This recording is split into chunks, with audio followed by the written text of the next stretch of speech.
बिस्मिल्लाहिर्रहमानिर्रहीम अस्सलाम वालेकुम। इनफिनिक्स का स्मार्ट 5A 6.5 इंचज़ का डिस्प्ले इसके अंदर मौजूद है, जो कि HD प्लस डिस्प्ले है, जो कि IPS LCD पैनल है। प्लास्टिक की बैग इसके अंदर मौजूद है और अगर हम वेट की बात करें तो वेट तकरीबन बनता है 187 ग्राम। तकरीबन मोबाइल प्लास्टिक का ही बना हुआ है। बैक साइड से प्रिज्म फ्लू डिज़ाइन आपको देखने को मिलता है, जो देखने में काफ़ी ज़्यादा खूबसूरत लगता है। मुझे तो पर्सनली ये डिज़ाइन पसंद आया है। प्रोसेसर की अगर बात करें तो प्रोसेसर इसके अंदर हीलियो A20 मौजूद है, जो कि एक क्वाड कोर प्रोसेसर है, जो कि 12 नैनोमीटर के ऊपर बेस है। 2 GB रैम, 32 GB स्टोरेज, उसके साथ साथ एंड्रॉयड गो 11 इसके अंदर मौजूद है, यानी कि आपको गो एप्लीकेशंस देखने को मिलती है। ये एप्लीकेशंस वो होती हैं जो कि नॉर्मल एप्लीकेशंस का लाइट वर्जन होता है, यानी कि एक नॉर्मल आपको एप्लीकेशन देखने को मिलती है, एक होती है गो के नाम से, यानी कि यूट्यूब गो हो गई, गूगल गो हो गया। इस तरह करके आपको गो के नाम से एप्लीकेशंस देखने को मिलती हैं, जो कि आपकी जो यूजेज है प्रोसेसर की वो बहुत ज़्यादा कम यूज़ करती हैं। यानी कि हीलियो A20 एक लोअर मिड टाइप का प्रोसेसर है, तो अगर ये भी एप्लीकेशंस इनको यूज़ करेंगी हीलियो A20 को, तो बहुत ज़्यादा प्रोसेसिंग कम यूज़ होने वाली है, जिसकी वजह से आपको एक अच्छा और फ्लूइड एक्सपीरियंस देखने को मिलने वाला है।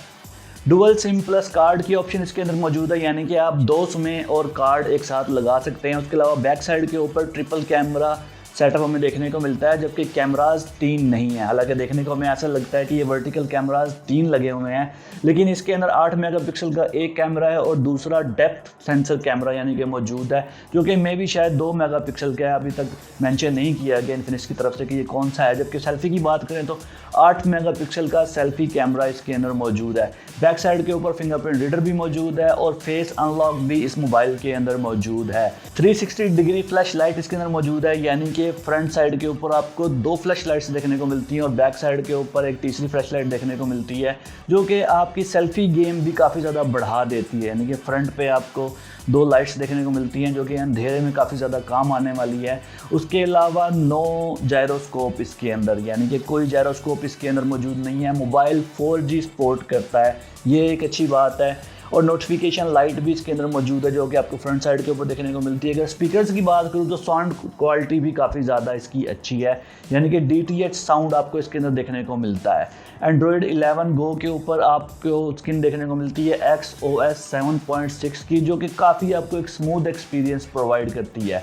अब जहाँ तक बात है गेम्स की कि आप इसके ऊपर गेम्स खेल सकते हैं नहीं, तो मैं ये कहूँगा कि गेम्स आप हैवी किस्म की गेम्स नहीं खेल सकते, यानी कि PUBG हो गया या फिर कॉल ऑफ ड्यूटी हो गया, वो आप नहीं खेल सकते। आप इसके ऊपर कैंडी क्रश ज़रूर खेल सकते हैं। कैंडी क्रश और टेम्पल रन वगैरह इसके अंदर खेल सकते हैं। माइक्रो USB इसके अंदर मौजूद है। उसके अलावा बैटरी की बात करें तो बैटरी इसके अंदर 5000 mAh की बैटरी मौजूद है, जो कि 10 वॉट की चार्जिंग के साथ आती है। अब ये मोबाइल किन लोगों के लिए टारगेट किया गया है? इसकी प्राइस अगर की बात करें तो प्राइस इसकी 7000 रुपीज़ है इंडिया के अंदर, जिसके ऊपर आपको जियो का कुछ डिस्काउंट वगैरह देखने को मिलता है और 500 और ऑफ हो जाते हैं, यानी कि 6500 रुपीज़ में आपको देखने को मिलता है। अगर पाकिस्तान में ये 7000 की प्राइस में आता है, खैर वो तो नहीं आने वाला, लेकिन 7000 को अगर हम डबल भी करें, यानी कि अगर हम कर दें 12,000 भी अगर हम कर देते हैं, ये चलिए 13,000 की प्राइस में भी आता है, तो मुझे लगता है ये उन लोगों के लिए एक बेहतर ऑप्शन होने वाला है जो कि फीचर फ़ोन यूज़ करते हैं, बटन्स वगैरह वाले। तो अगर वो अपग्रेड करना चाहते हैं तो इन्फिनिक्स 5A स्मार्ट के ऊपर अपग्रेड कर सकते हैं। इन्फिनिक्स की तरफ से बहुत अच्छा मोबाइल है, यानी कि आपको क्या फिंगरप्रिंट रीडर बैक साइड पे देखने को मिलता है। 4G सपोर्टेड मोबाइल है।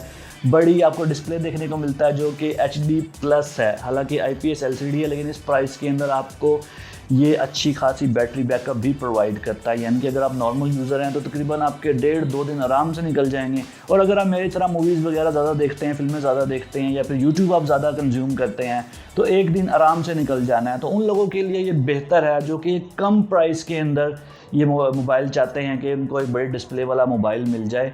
हालांकि 2 GB रैम है, लेकिन उससे फ़र्क नहीं पड़ता, क्योंकि ये पावर हंग्री यूज़र्स के लिए नहीं है। ये उन लोगों के लिए है जो कि थोड़े से पैसे खर्च करना चाह रहे हैं, लेकिन फीचर फ़ोन नहीं चाह रहे, फीचर फ़ोन से थोड़ा सा ऊपर आना चाह रहे हैं। तो अभी तक के लिए इतना ही, मिलते हैं अगली वीडियो में, तब तक के लिए अल्लाह हाफिज़।